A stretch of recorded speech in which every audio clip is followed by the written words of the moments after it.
Hi, everybody. I'm Adam. I'm Michael. And today, Mike's going to treat me like shit because I don't see movies for this podcast. I guess he's just more bored in Ohio than I am.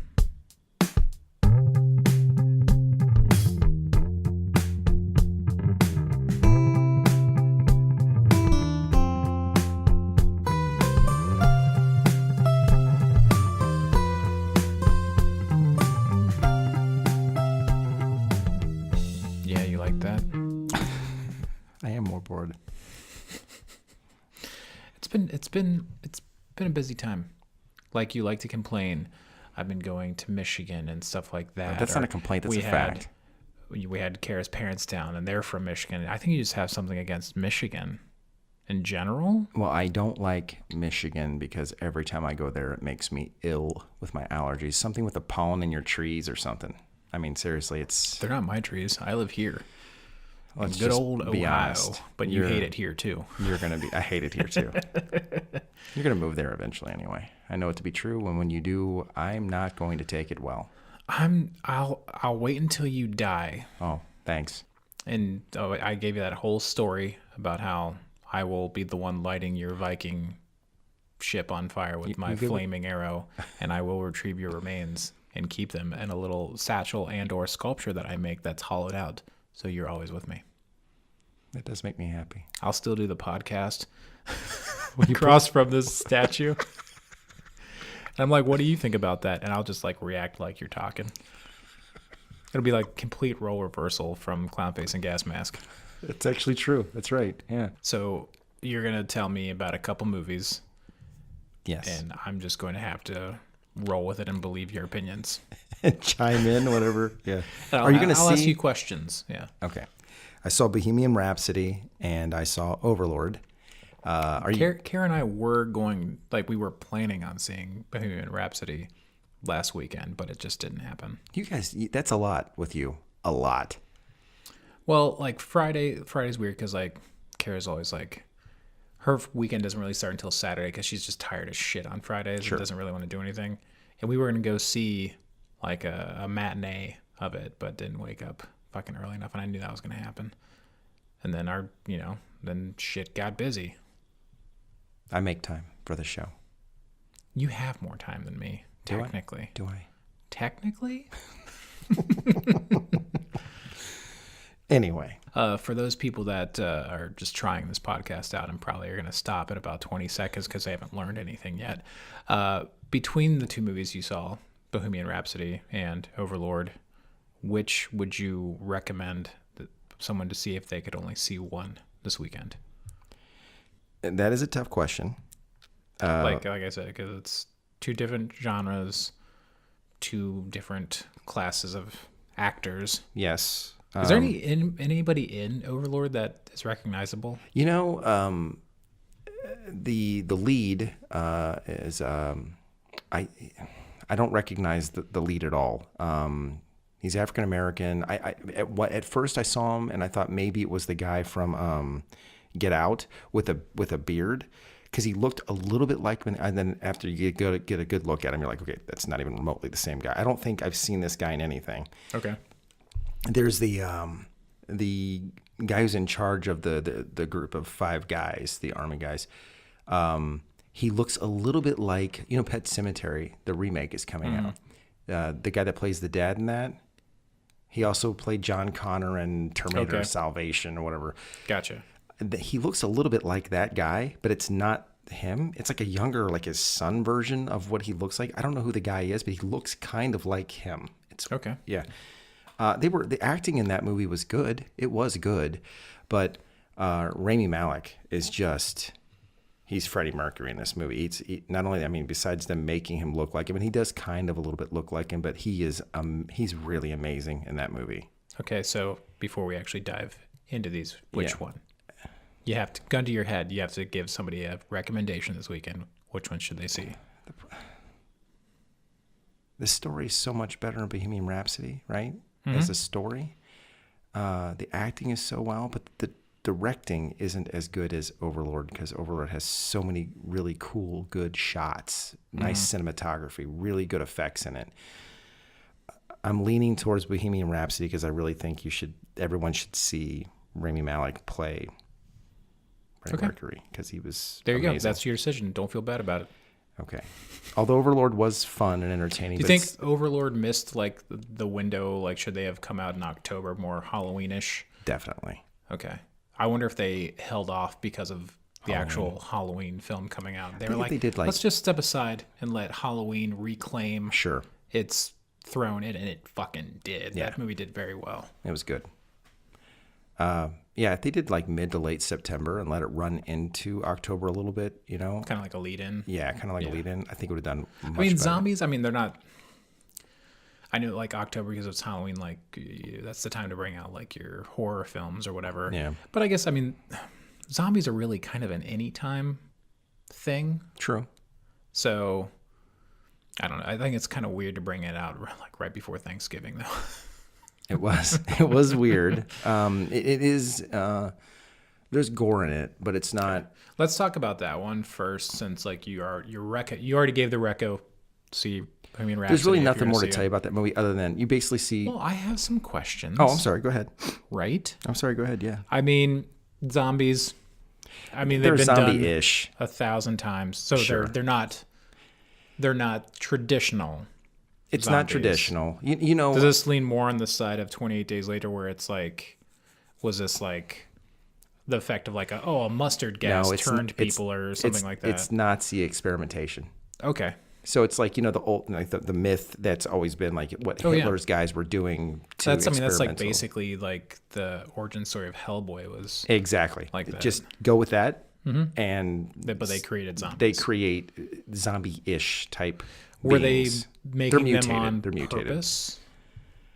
Yeah, they were trying to war purposes. Yeah, to have the ultimate soldiers. Okay, so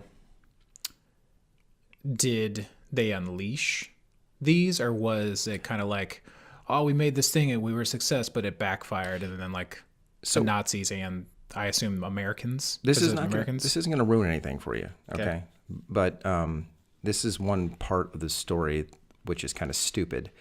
So there's a radio tower that is a must for the Allies to destroy so that they can land the rest of the troops in without them being able to tell the other Nazis where they're coming from. So this is like a crutch, like this is the reason why they can't like radio for help or some shit. Well, that's one reason. But the stupid part is they put the radio tower on top of a church. Underneath the church is where they're doing the experimentations on these zombies, or on these, whatever you want to fucking call them. It's all in the same spot. So why would you do that?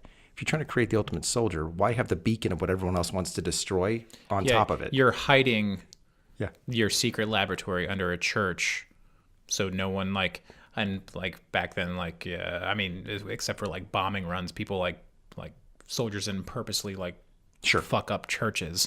Yeah. And then, let's put a radio tower. Let's put a big flashing arrow of where, you happen to be doing, This is a valuable target. Yeah, so the soldiers are going there to destroy that radio tower. That's the whole beginning point, and then they find that they've been doing these experimentations in this small little town. Okay. So they're not traditional zombies. No. Are they fast? They're strong and quick. Strong and okay. You don't see a lot of them. Okay. And they're not just doing it's not just humans. They're trying it on some other things, but you don't really get to see that, which I think they missed a chance, an opportunity, to do something there. Yeah. Okay. It was entertaining. Did this feel like a fresh take on zombie, or does it stick too close to the norm? It's definitely. Some people could see it and say it's not a zombie movie at all. It's kind of like a mutation. Thing. But they do bring people. What they're doing can bring dead back alive. Okay. But you don't get a lot of it. Like there's not a lot of it in it. It's mostly about this band of people that survived. But I'm telling you, the shots in this film, even from the get-go, really, really cool camera work. Okay. It's really, really cool. But it was entertaining.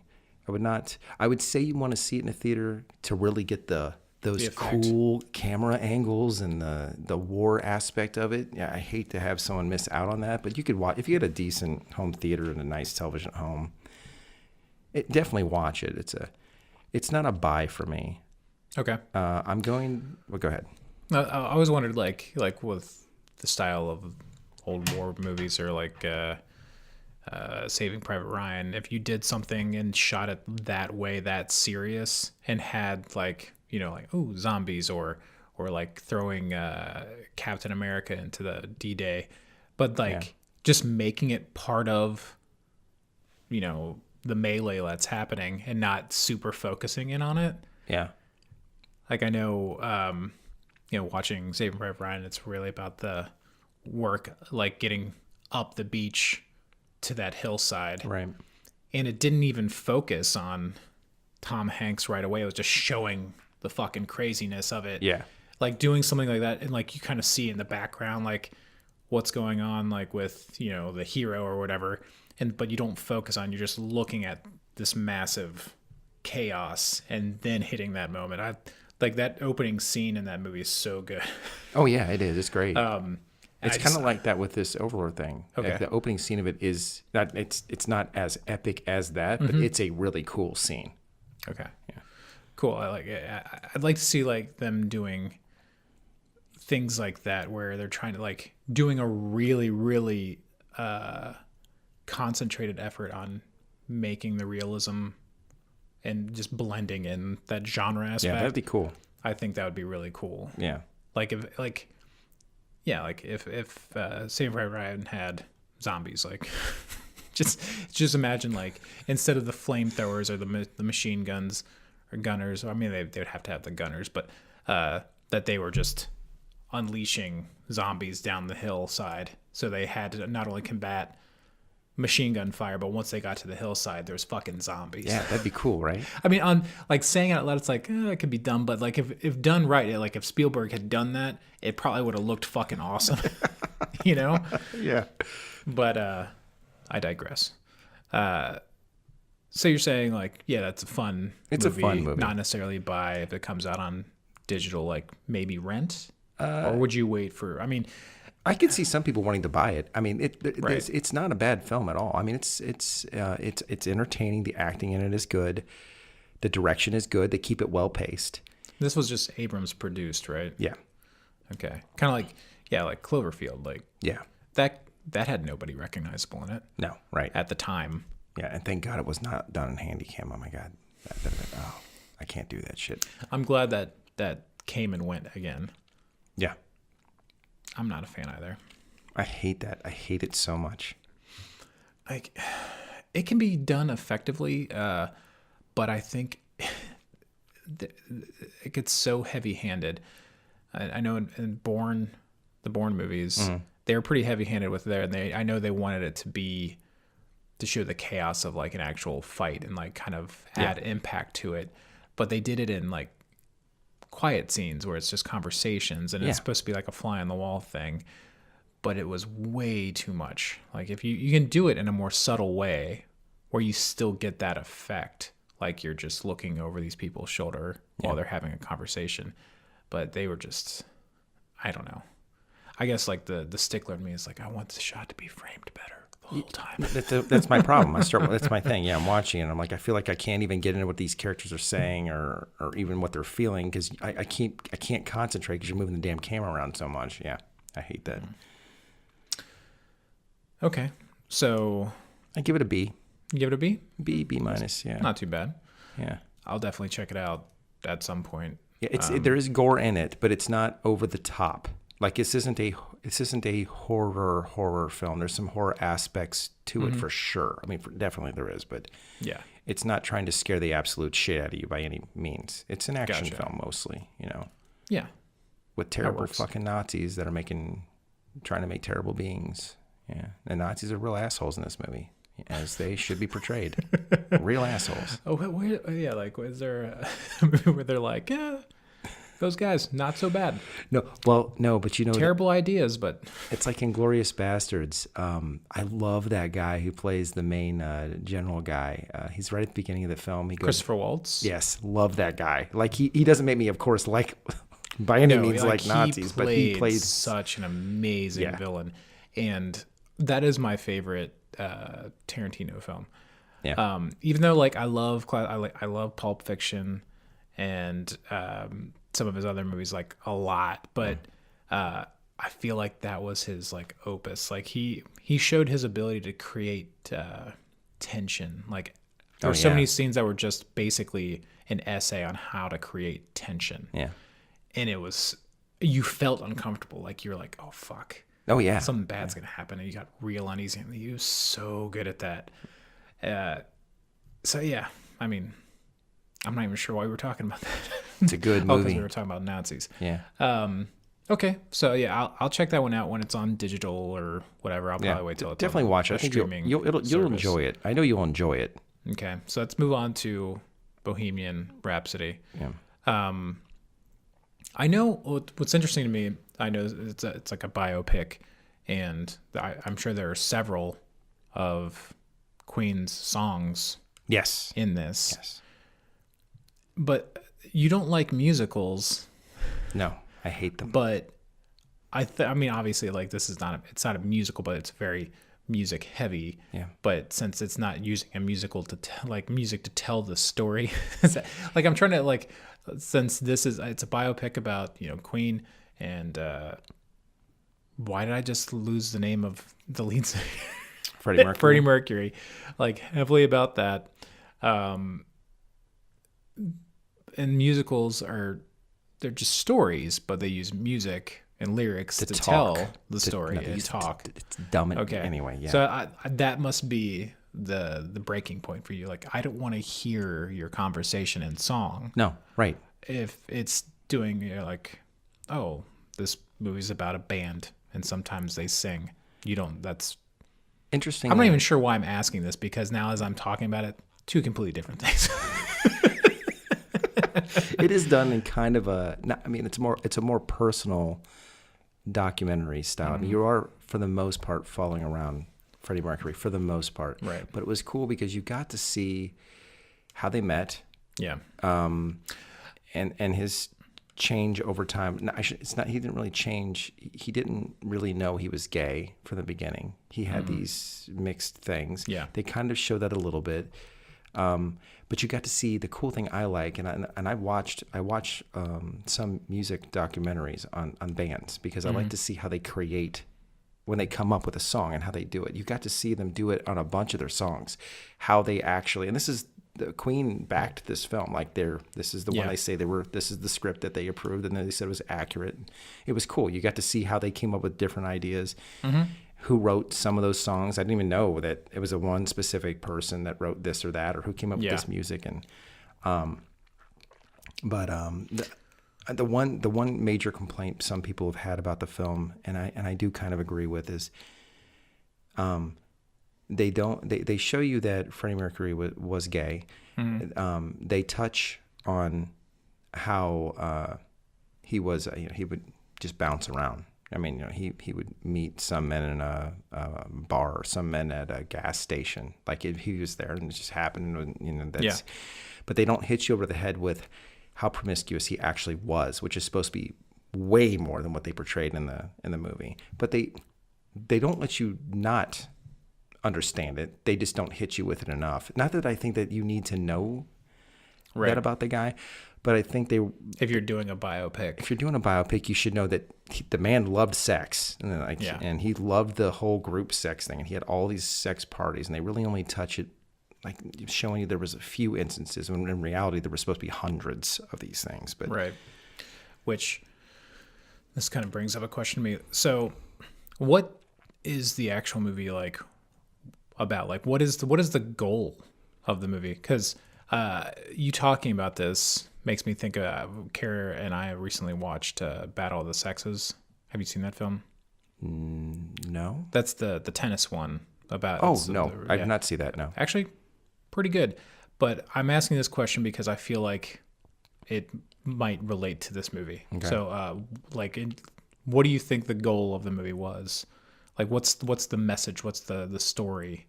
I think the story that they were trying to get across was how, I want to say they were trying to go for to show you how legendary Freddie Mercury was, His ability, his voice to sing, his ideas for Bohemian Rhapsody, like he came, it was his, that's his baby. He came up with the whole freaking thing in his head and just, but I don't think you spend enough time with him. So by the time the movie's over, you want more time with him just to see a little more of his life. And and I think that's where it kind of lost it. So do you feel like the movie was struggling between being a true biopic of Freddie Mercury or being a basically story about Queen? Kind of an overview of Queen. They kind of tried to balance it. I've heard one complaint, like one of the complaints I saw about the movie is like it didn't go far enough, and that it was basically like somebody read the Wikipedia page of Queen and made a movie.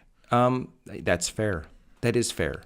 And also the Wikipedia page of Freddie Mercury, where you want more of that personal. Yeah. You wanted to see a little bit more of it. And I think that Queen wanted to protect. They don't want to make him look like he was this also kind of piece of shit guy because, which I could see them doing that. I could see someone that really delves into this guy, that he could be really selfish at times. And, and they do touch it in the film, but they don't really press it. And I think the Queen didn't want them, and I get that. This is the person that they loved, and it was a friend of theirs, and they didn't want like something marring his legacy or whatever. To walk this back a bit and talk about why I asked this question, the Battle of the Sexes movie, that was about that tennis game between a man and a woman, and then like the movie, like the marketing, everything was about this equality bit. Like that's the story, because these women teamed together and made their own group. Tennis players like kind of like went separate from the mainstream, and to prove that they were worth higher prize money because they draw in the same crowd that the men do. So it's very much about women's rights and equality and pay and this, that, and the other. And I felt like that's what this whole movie, like the marketing, like that's what this movie was about. Yeah. And like, wow, ramping up to that tennis match. But there's a whole secondary story about Billie Jean King, who is the female tennis player, who is a lesbian. And over the course of the movie, she realizes she's a lesbian. And it felt like dual narratives. I didn't know if the movie was about her coming into her sexuality and feeling free enough about it, or was it about women's equal rights thing? And it's a good movie and it's acted very well, but I was like, I wish it had more focus on one thing. I get that. Yeah. Like, I'm cool, like, touch it, like, that was definitely, since it's definitely a historical, like, story, like, that's real happened, touch on it, like, but pick a lane, like, right. Which story do you want to tell? Because if, like, the first scene where she's getting her hair done by a stylist, and it's very sexual, like, how, I mean, they're framing it, and they're hitting you over the head that she's attracted to this woman. Yeah. And this is like, they're treating it like this the first time like she's ever been attracted to a woman or whatever. But I'm sure that's just part of the cinematic thing that they're doing. And it's a very elongated scene. And I was like, this is starting to feel weird. Like they're spending like an abnormally long amount of time on this. And then it continues and you see that. And if they would just like, if that was a story and the tennis game was like a backdrop for it, cool. Yeah. Or the reversal. Yeah. But like spending like such heavy equal amounts of times on each thing. Yeah. I was like, focus up a little bit. Right. No, I get it's a little bit like, so like that's why like I was saying like, so Bohemian, like they're straddling, does this want to be a Queen biopic or a Freddie Mercury biopic? I think that the Queen realized that no one really cares about the group. They don't care about the group. They care about Freddie because he's like... he's the front man. Like he's the front man. The face of it. But it was cool to know that, the band, like Freddie, and you get to see that in the movie, he's nothing without that band. Like right. On his own, he can sing like a son of a bitch, but he can't make music like he did with them. I do have to bring this up. I saw a side-by-side of the scene. I don't know what song they're singing because I was listening to it watching it on mute. Yeah. Side-by-side of scene from the movie, You talking about Live Aid? I don't know, versus the actual footage. Yeah. And the movements are dead on. Yeah. It's from Live Aid. Yeah. To such lengths to recreate that scene at that concert. I thought that was fantastic. Oh, he really, Raimi is so good in this. He's got because Freddie had more teeth than, he's got more incisors than. Yeah, so it's like so his teeth were forward, so he had to wear a mouthpiece thing the whole entire movie. He looks like him, he talks like him, his every mannerisms like him. The interviews that they showed in the film are like how he talked and how he acted on the interviews that you actually saw. He's incredible in the movie. He's just ridiculously good. There's some editing shit that I didn't care for. I could also see, by the way, the two different directors. I could tell where this had two different directors. Yeah, I remember Bryan Singer got cut. Oh yeah, I completely forgot about that. Yeah, which Bryan Singer directed most of the whole Live Aid thing, because that's the first thing they actually shot was that whole Live Aid thing. And then the other guy picked up, I think right after they finished filming that is when and you could tell the difference. But anyway, you got to see it just because of Raimi in it is Have incredible. you ever watched his show, Claire swears by that show, or the robot, Mr. Robot swears by it, how I've been amazing meaning it is.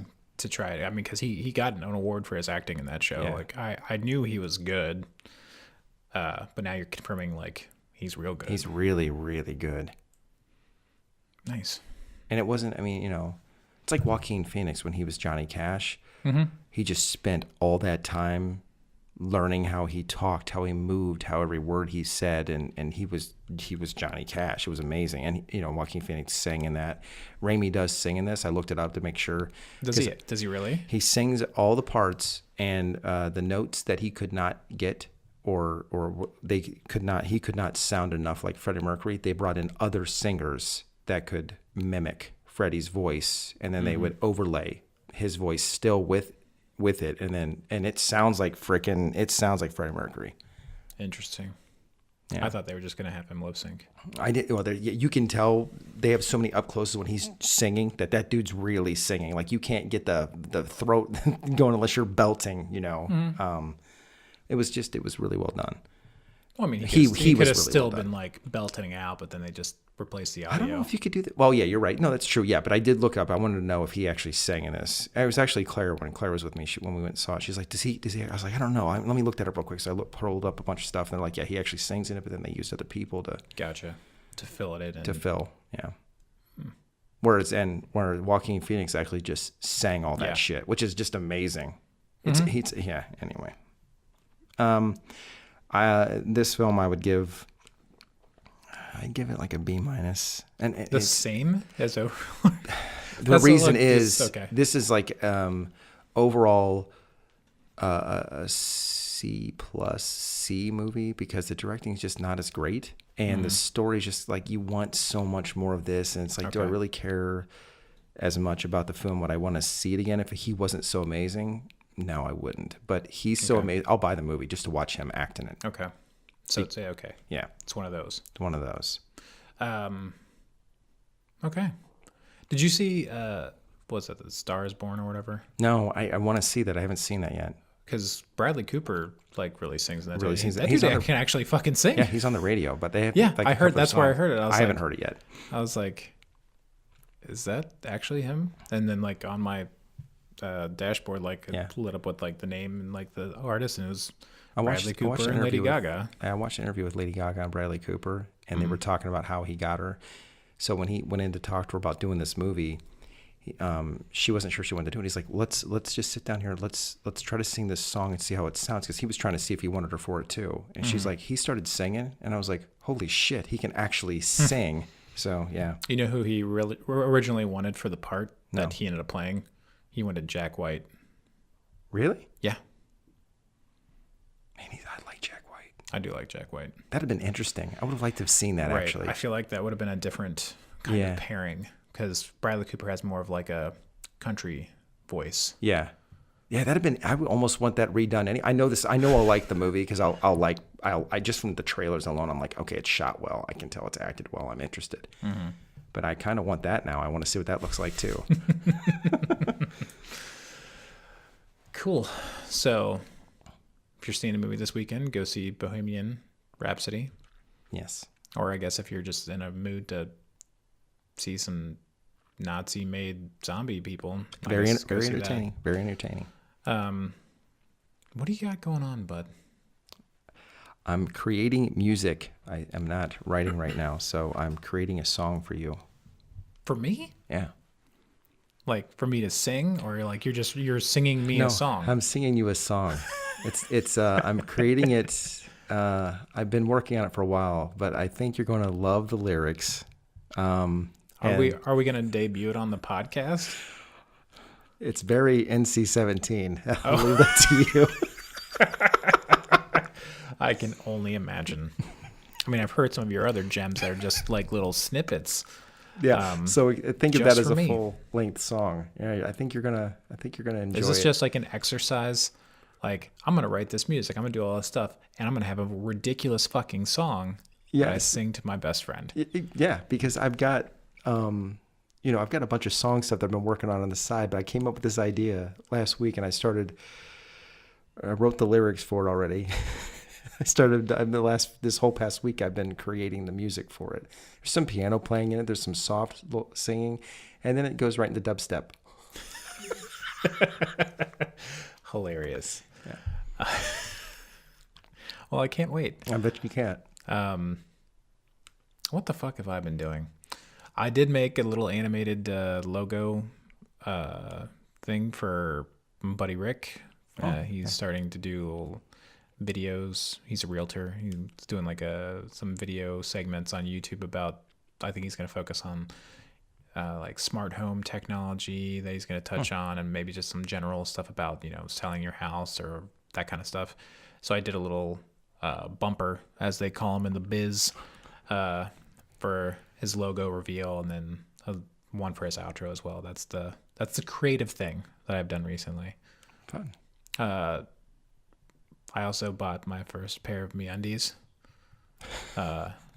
This could just be an attempt to get a sponsor. I don't want to see them, by the way. I don't want to. No, I'm not gonna like model them for you. You can look at them. I don't. Dude, I know you're a material guy. If you touch these, you're gonna be like, oh fuck, I want those nestling my balls. Can I only touch them when they're on you? Sure. No. I got a onesie. You can touch the onesie. It's made out of the same shit. I don't even want to see you walking around your damn onesie. That's just... God. Kara doesn't either. I bought it anyway. I told her, I don't give a shit. I feel like I'm being hugged by the softest teddy bear that ever existed. And I was so happy. So happy. I'm happy for you. My underwear's got little foxes on them. Do you feel loose in them, though? I haven't worn the underwear yet, actually. What the fuck? I need to wash them. You don't just like pop on a pair of underwear that you just got in the mail. I will put them on and see if I put them on to say, is this going to be comfortable? You got to wash them first. I tell you what, what's the other? It's got them factory people's hands on them. What's the other underwear company? Hanes? No, there's another one that they push it. A curated. I forget what they're called. Anyway, those are not good. I'm too compact. I don't like that feeling. Okay. I need to feel like I can breathe. I'm excited to wear these. One, for the material, super soft. Two, it has like a pouch for your bits. But is it a comfortable pouch? I don't know. I'm yet to find out. Well, I'm going to try it. Know. The other place that, of course, the other one I've got a couple years ago that has a pouch also, it's not comfortable. I mean, my Hanes don't have a pouch. They're just like normal Hanes. I'm excited for a pouch, something that is made to cradle my nethers. Are they boxer shorts or boxer briefs? Boxer briefs. Okay. Well, I need space, man. I need space to move and breathe. If I feel are you a boxer man? I'm a boxer man. Yeah, I've been a boxer man. See, that's too much freedom. Too much freedom for my bits. But I do have boxer briefs also that are a little more snug. Do you have this problem? What? Wearing boxers, like it's too free, right? To me, it's too free. You get that fabric rubbing on you just the right way. I mean, you're in Boner City for no reason. I mean, that's how men's penises work. A slight breeze goes by. Damn, right. What happened? Somebody might have touched you, so it's sitting up to look around. Yeah, it's ridiculous. No, I like that. I like that movability, man. I don't have the big billowing fucking like I'm wearing like swim shorts with no net inside. They're not that. I mean, they're I like them tied around my leg, but plenty of space in between. I like to breathe. I don't want to feel like my shit is sweating. It sounds like you want boxer briefs, but with like a shower cap for your dick and balls. Honestly, yes. But make sure there's not a lot of sweat going on there. That's gross. Well, that's all you. I'm saying if you make it. What if it's like sweat wicking off underwear? I need to feel like you can breathe and move around, man. We spent far too long on this. It's your fault. It is my fault. So until next time, see Bohemian Rhapsody. Great acting. And thank you for letting us get up on you. Because we're born in Ohio.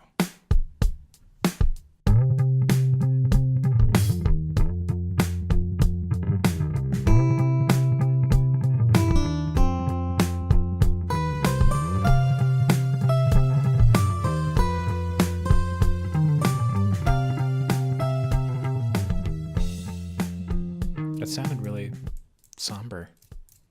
It's been one of those days, man. One of those mornings. Yeah. Need a hug? I wouldn't mind one. From behind?